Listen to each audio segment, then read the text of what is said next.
If this is your first time seeing a Sunburnt Country Music interview, welcome. Hello, my name is Sophie. I do all the interviews here. In fact, I do everything on Sunburnt Country Music. I've been doing this sort of thing for Australian country music and its artists since 2011. I love interviewing them. You'll see a lot of interviews here with a wide variety of artists, all under the country music umbrella. I hope you enjoyed this one. And if you'd like to see more, stay up to date with what's going on, please hit the subscribe button. Thanks. Kaitlyn Thomas is known for her high energy, uplifting country songs, and she has been writing and releasing music from a young age. Her latest song is Mississippi Lies, which has already gone to #1 on the AMRAP chart at the time we're speaking, and it's not even gone to streaming yet. I'm keen to find out about it. Hello, Kaitlyn. Hello, hello. Thank you so much for having me once again. It's great to see you again. Now, I am going to have to ask about the colourful array behind you. We have cowboy boots of various hues. We have several guitars, some with hues. People who are listening rather than watching are missing out on seeing it. So, do these boots come from all over the world? Do the guitars come from all over the world? Well, funnily enough, I'll pivot my camera so you can slightly see Oh, if it will get in focus. So I have my 16th guitar. Wait, where is it? My sweet 16th guitar that everyone normally gets a picture book for people to sign. I got people to sign a guitar, random. And then I have these guitars are just all from my life, really, from when I first started when I was 8 to me now, which is crazy to even think about it. Then in the other corner, which I won't show you because secretly it looks like a mess over there, but as like all my electric guitars and bits and bobs. And then obviously the boots behind me is my boot wall that I DIY'd myself. And they're full of all Lyn boots. So Lyn Boots is the company that I'm endorsed by, and I needed a place to store my beautiful boots because they're stunning and mesmerizing. And as you can imagine, this whole room smells like leather, so I don't even need a candle burning. It's great. One of those pairs of boots is a bright blue. It's not, one might say electric blue or verging on. I'm curious, when you have a sponsorship like this, do they just say to you, hey, we've got some new boots and they arrive in the post? Or do they actually send you some options and you say, look, I'd love to wear those? Because obviously for you performing live, you have to think about the outfit and the color coordination. Look, exactly. And you know what? That's one thing that Lyn Boots has covered. They're a fashion boot, they're a statement boot. So every boot, booty, they've got like wedges, heels, they've got absolutely everything. I'd wear every single pair on and off stage, and that's the beauty of it. So I can wear them on stage. All these boots I've worn on stage, and then I've also worn them just down the street, like in a casual little get-up, or like at a festival and all those kind of things. So Lyn Boots are definitely someone and some a boot to definitely look at. Megan Maroney wears Lyn Boots as well. So if you're going to see her is she coming this year? I know she's coming to Australia at some point. So when you see her, you'll see that she's got Lyn Boots on as well. But in terms of like the ambassadorship and things like that, it's, I wear and I say and talk about all the things that I love, and boots is definitely part of my branding, and Western fashion is definitely up there too. And I'm wondering whether you do, in fact, coordinate boots with guitars. I can see there's a pair of boots on the top shelf that looks like it's a similar color to one of the guitars I can see over your shoulder. Was that on purpose, or it's just a happy coincidence? Very happy coincidence. I'm very fortunate that they come in all different shapes and sizes and colors, that it does tend to coordinate quite well with outfits and things. Yeah. Now, this was not planned questioning, I have to say, because obviously I didn't know what was going to be behind you. But viewers/listeners, this is what happens. I take advantage of what I can see straight up. And also, I do think it's important. Costume is important.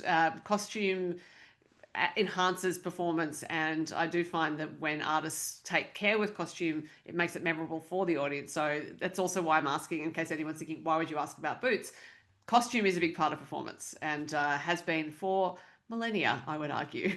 Definitely. And I definitely know that when I'm performing or when I'm getting ready to perform or being like an artist, putting on those boots and getting dressed up is a way of me stepping into that element of myself. Yeah. And it's also a good way to kind of differentiate regular Kaitlyn, who, like does lots of shopping that she shouldn't do, very normal, right? To then when I'm Absolutely. up on stage, like we're the same person, but it's just slightly different, more enhanced and more Yeah. bedazzled, really. Absolutely. And we love a bedazzle. That's part of the country music vibe for sure. Dolly Parton's whole career is partly been founded on a bedazzle, shall we say. Yes, she's amazing. Yes. In fact, I think there was a whole book about her outfits. Yes, I've got it. I've Yeah, actually got it. Where do I have it? I have it somewhere. And it's all of her fashion from when she started. I think her niece or great niece is the archivist and actually worked on the book with her. There is this whole, yeah. Anyway, we're going down a path here, and I do want to ask about the different guitars because even though I play guitar, it's not a big thing, and I have one guitar. But I'm always interested when artists go on stage and they might have several guitars to choose from, and obviously you're picking the guitar that's right for the song. But this Mhm. also suggests that your ear is developed to pick up some nuances in the way that guitar sounds. Yeah. And I'm curious when you're deciding which guitar to play for a particular song on stage, is it because you recorded with that guitar, or is it because in the playing of it you actually can hear that a certain wood in a certain guitar is going to be better for that song? Hmm. Good question. Good question, mate. Look, I think for me, it's a bit of both. So when you're in the production process of recording a song, you kind of have an idea of what that song needs and what it sounds like. Mm. It's all fun and games and you're in the studio and you're recording. Then it comes to being live and you have to recreate that and Yeah. recreate those emotions and that tone and that the sound. And so for instance, like my song Pretty Little Thing, I don't play it on my acoustics. I play it on my Gretsch. And A, that's also a performance thing because I feel like I'm a rock star when I do it, but also a tonal thing, a sound thing. Like it's, Pretty Little Thing is more of a rockier country song. And then I've got my latest single, Mississippi Lies, which I wouldn't play that because it's completely polar opposite to the vibe. Even though Yeah. we're on the same level, it's just the song requires something different. So for me, it's very much that in recreating the song, but also like how I want to perform the song as well. Yeah. Oh, look, I know someone who has a silver Gretsch and it's a thing of beauty. So they are lovely electric guitars. Oh, they're lovely to look at too. Like mine is the same color as those like turquoise boots. Oh, right. But I just look at it and go, oh, you're so pretty. It's very- And also, you get to rock out on electric guitar, and Yeah, that is part of your sound for sure. definitely. So, apart from the boots and the guitars, what else have you been up to this year? I haven't spoken to you for a while. Have you been playing a lot? Obviously, you've been working on some music, which we'll get to, but what else has been going on? Look, I think it's a lot's happened since the last time we chatted. I can't remember if I was in Queensland or if I was in Victoria. That's You're how in long Queensland the I last time. was. Oh, fabulous. Because normally I'm like, I just moved to Queensland, guys. No, so between now and then, yes, I've been in the studio recording. I've been on a few songwriting retreats. I went on Lyn Bowtell's SHE Retreat, which was beautiful and absolutely amazing. Been on a couple of those, and that's actually where I wrote Mississippi Lies. Okay. And I've also been on tour with Amber Lawrence, which has been really fun, doing some things with her and working with her. And she's been a mentor of mine since I was in the junior academy, which was back in 2012, believe it or not. So I've been doing that. I've been working, as we all do. We all have a day job. Hopefully, want to make it not my day job and I get to do music full time. But I've been doing that. And then I played the Gympie Music Muster. This year, I was in Toyota Star Maker in January, which was wild and super fun. And then, I'm already setting things up for next year, and next year's going to be bigger and better. So it's just been a whirlwind of a 2025. I turned 25 since the last time we chatted. So I'm quarter of a century years old now. And what else is there? I think that's it. I think that's a lot. And also, you said you played the Gympie Muster. You were, in fact, in the final of the Mother Tone Talent Search at the Gympie Muster. I'm So sure. does that well, and also, so competitions have been a theme of this year for you. Obviously, you had Star Maker. Do you enjoy the competitions, or do you feel like, oh, I need to do this because it's part of development as a country music artist in particular? Look, yeah, it's a tricky one. Like, I don't necessarily like competitions as much, but the ones that I've been in, yes, they are considered a competition, but they're more of a networking thing. So you're actually meeting people and forming connections with people that later on down the track, these people become a part of your circle. Yeah. And, then you might do collaborations with them. And we're all there to help each other lift up in each way. Um, Mhm. as the future goes and as our careers grow. Mhm. And honestly, like Mother Tone was amazing. I made it to the grand final and I didn't win and that's totally fine. Like I had an amazing time. I got to go to the Gympie Music Muster and celebrate my 25th birthday there, which was amazing.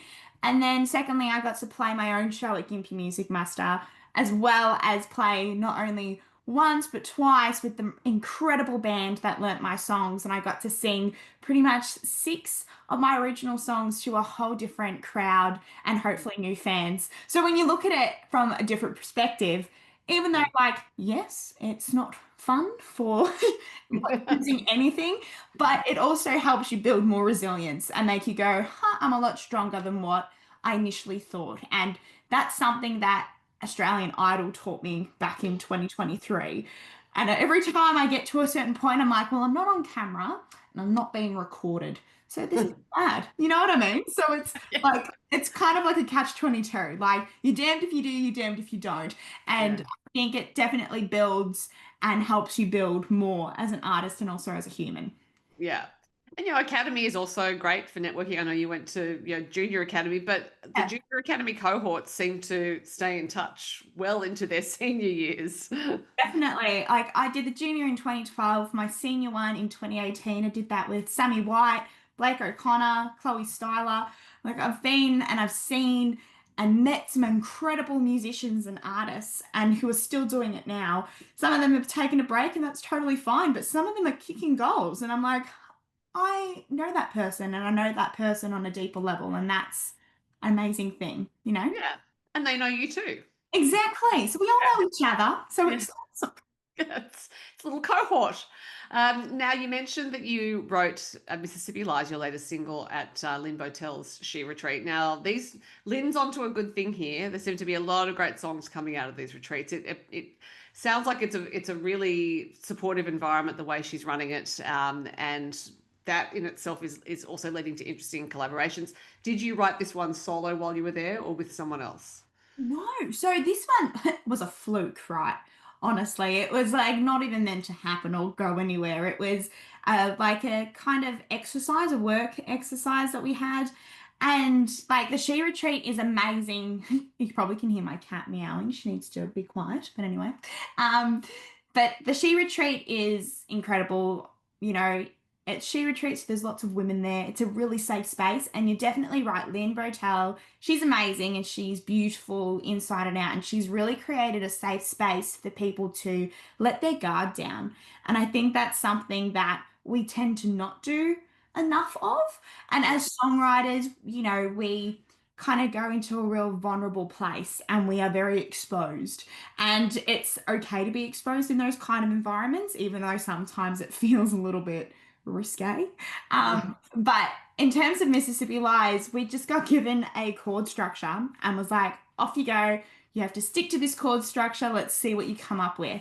We had a bunch of titles. I put forward as a brainstorm Mississippi Lies because I just had it in a songbook and I wrote it with five incredible women. Okay. Them being Jen Mize, she's amazing. And, we just started brainstorming and the spitballing really. And I was like, this is actually not terrible. And it's okay to write, songs that you just throw away. It's kind of good to just get it out. But I was Mhm. like, this is actually really good. And from that, we ended up writing the rest of it. None of us wanted to stop. We were just like, we actually need to get this done. And after recording it, after writing it, I was like, yeah, this could definitely be a single. I'm feeling this. And then here we are. Yeah. Now, you said you had the phrase Mississippi Lies in a songbook. So why? Like, what had prompted you to write that down? Look, I think I've got heaps of them. It's quite ridiculous. Got a whole drawer full of just notebooks of just random song ideas. And, I write a lot of songs from personal experiences, but also through other elements of my life, whether that be watching a TV show and I'm like, oh, this is really cool. This character has so much depth to them. Then everything's a song. Life is a song. Books are a song. And so, I recommend it for anyone to always have, whether it be like a part of your notes, just like little one-liners, or someone might have said something. And Mississippi Lies, to be fair, I think it was a fluke.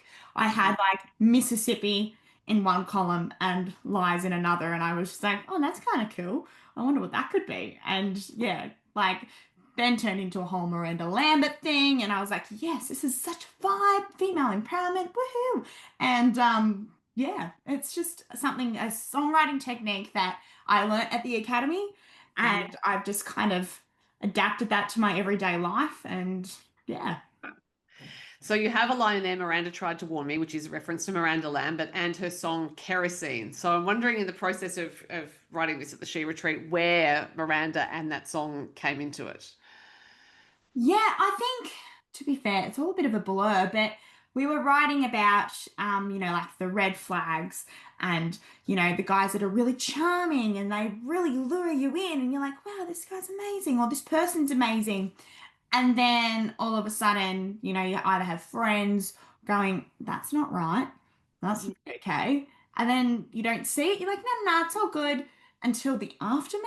So it's more like, and an artist who does that really well, and in a lot of her songs, has a lot of warning signs about men like that and people like that, that Miranda tried to warn me, really just kind of was a like a light bulb spark, and it was like, oh my God, Miranda, Mississippi, this is really cool. And yeah, so we just kind of put that in there, and with the whole kerosene, like that whole song is a warning label. And Miranda Lambert is a big influence of mine too. So going into that co-write, I was like, wow, I would love to write a song somewhat referencing Miranda Lambert because she's incredible. And, then kerosene being like, I think it was like 20 years or something, anniversary or something like that. I was like, these are all signs. What's happening? So yeah. And it looks like you might also have made some merch around this, because I saw on your social media that there are some photos taken where you happen to be wearing a t-shirt. That is correct. And I've actually now just launched it onto my website too. So I officially have an online store, which has been a bucket list item of mine for such a long time.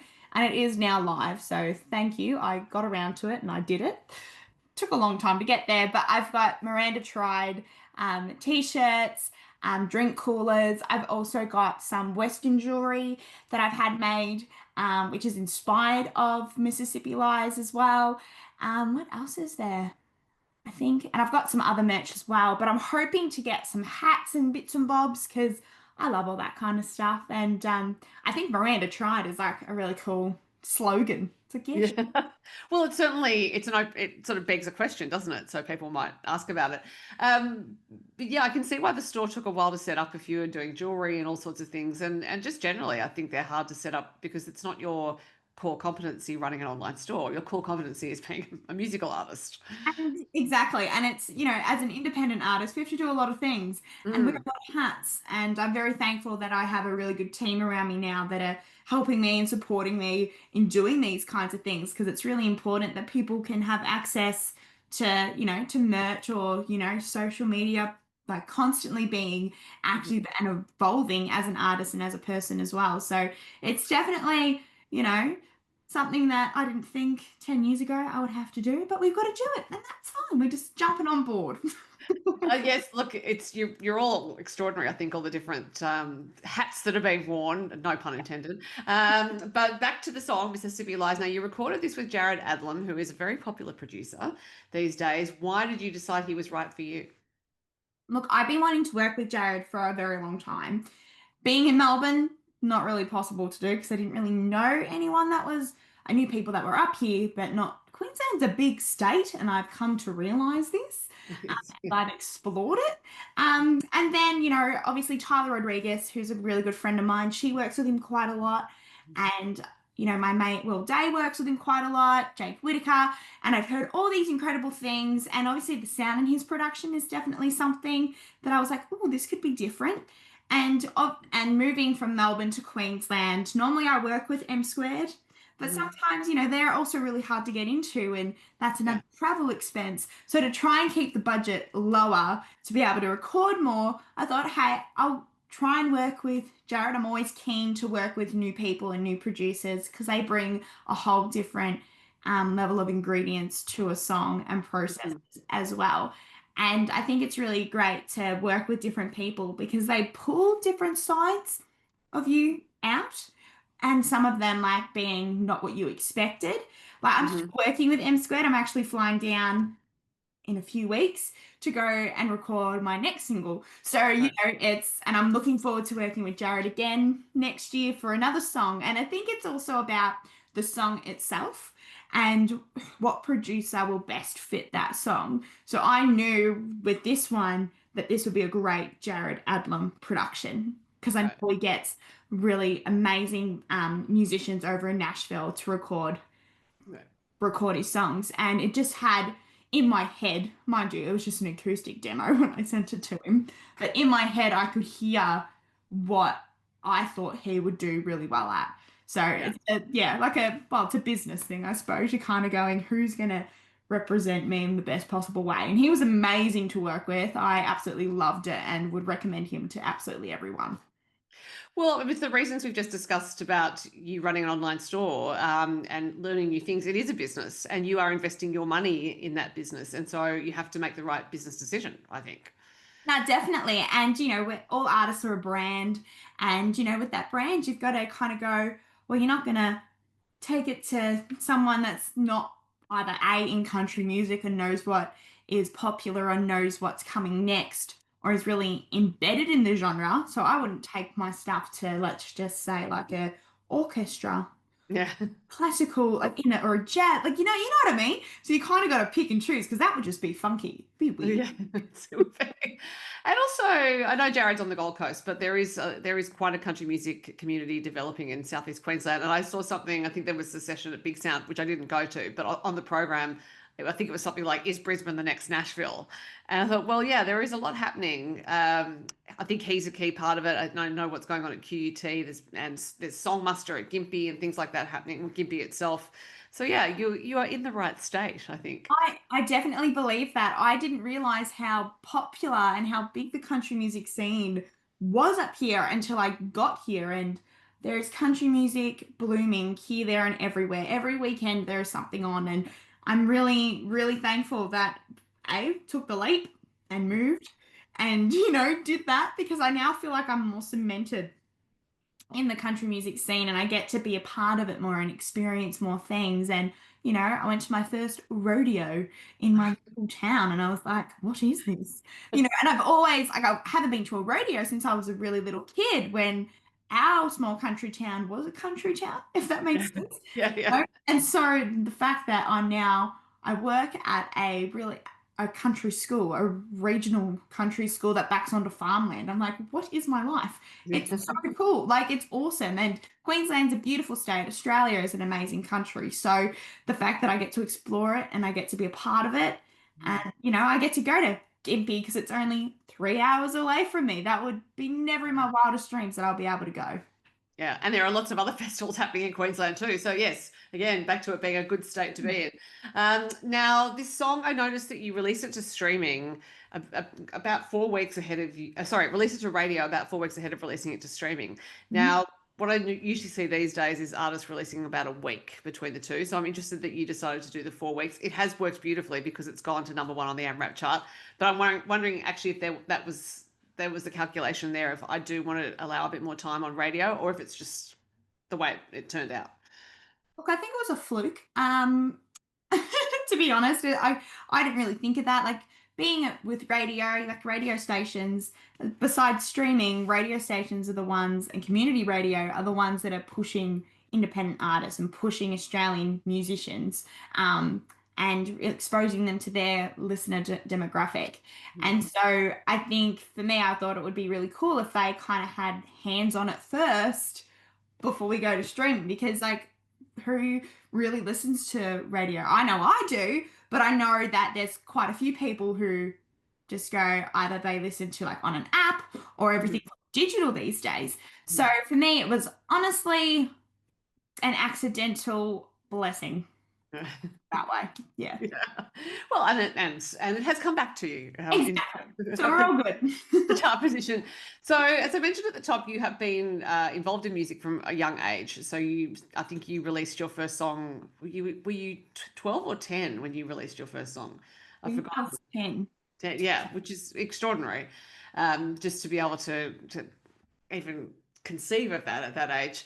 So even though you're still a young woman, it's a long time to be in the music biz. So I'm wondering what you feel is your primary motivation actually as an artist. Is it just that music has been so much a part of your life you can't imagine anything else? Because along the way, as you said, there are challenges, you've got to build resilience. So yeah, what do you feel motivates you the most? Look, it's so cliche, but music is definitely a part of my identity and who I am. And it has been a part of my life for so long that I couldn't imagine not doing it. And it brings me so much joy. And, life is too short. And I always think that you have to go out there and do things that you love. And music is something that I absolutely love wholeheartedly and wouldn't would not do it ever. I absolutely love it. And I could never see myself ever giving up on my dream and on what I love to do. And getting up on a stage and performing to a crowd is the most exhilarating experience and a big adrenaline rush. And I can't really even explain it. And then writing your own songs and writing about what you needed at that time and then releasing that out to the world and then getting people coming to your shows and going, hey, that song really helped me, or I absolutely love that song. It's what I get up and I get ready to in the morning. It's that kind of thing as well is another thing that fills your cup. And I will always, and I will vouch for this in 50 years' time if I'm not doing it, I will personally go to my future self and slap myself. But I've always said that I would be doing music and doing what I love to do until I didn't get what I needed back from it. So until I didn't find the joy in it, if it wasn't filling my cup, if it wasn't giving me what I needed, then I wouldn't do it. But, Mhm. I'm 25 and I've been doing it for a long time since I was 8, and it still brings me so much joy and is still immersed in a part of my daily life. And I wouldn't have it any other way. Yeah. That is beautiful. And also it wasn't necessarily there for you in terms of your how you grew up, because I remember you telling me, I think the first time we spoke, that your family's actually a sporting family. It's not a music family at all. So it wasn't as if you were surrounded by this and that was No. the path that was shown to you. No, that's exactly right. Have, excuse me, Emma. I have hopefully inspired, some of my family members to take part in it because we are like somewhat musically a family, but like it's very sport orientated, and I'm very much still that person who's the muso, and does it. But I have inspired my younger cousins to A, take up an instrument or A, start songwriting because songwriting is such a big thing, especially around mental health these days. And it's really great to not bottle things up and just throw it out there and throw it in the bin if you want to or burn it, whatever you want to do. And, I it was something that obviously my parents saw something in me at a really young age and something that I guess I was born with. Mhm. And I'm very thankful and grateful that I had parents who supported that and enrolled me into singing lessons and exposed me to different elements of music. Because without that, I probably wouldn't be doing what I'm doing. Yeah. Well, it sounds like you have some plans for new releases coming up, because you talked about some time you booked in the studio and you said you're looking ahead to next year. So does that mean that, your Tamworth, for example, is booked and ready to reveal at a certain point? Yes, it definitely will be. I'll be heading to Tamworth. Always, it's my January go-to. Wouldn't have it any other way. So I will be going back to the Tamworth Country Music Festival in 2026 and doing a few more festivals next year and releasing more music. That's what I'm here to do and that's what I love to do. And I'm solely focusing on music next year, which is going to be amazing. And I'm really looking forward to 2026. It's going to be here before I know it and before we know it. But I'm looking forward to what it brings. And, you can only do and prepare what you want, but I'm definitely focusing on things that bring me what I need and bring me joy. And music's one of them. So you'll be definitely hearing more from me. And as you know, I can talk till. the cows come home. So, you know, Well, that works beautifully for me as an interviewer, I have to tell you. that's good. Sometimes I'm like, just tell me when to stop because I'll just keep talking. Well, I am winding it up only because I've had you talking for a while and I know you've been working all day, so I am going to let you go. But everyone can go and find Mississippi Lies. By the time this is out, it will be on streaming and it will be an earworm as it is for me. So, Kaitlyn, great as ever to talk to you. Thanks for your time. Okay. Thank you so much for having me once again. I look forward to chatting with you soon. Me too. Bye.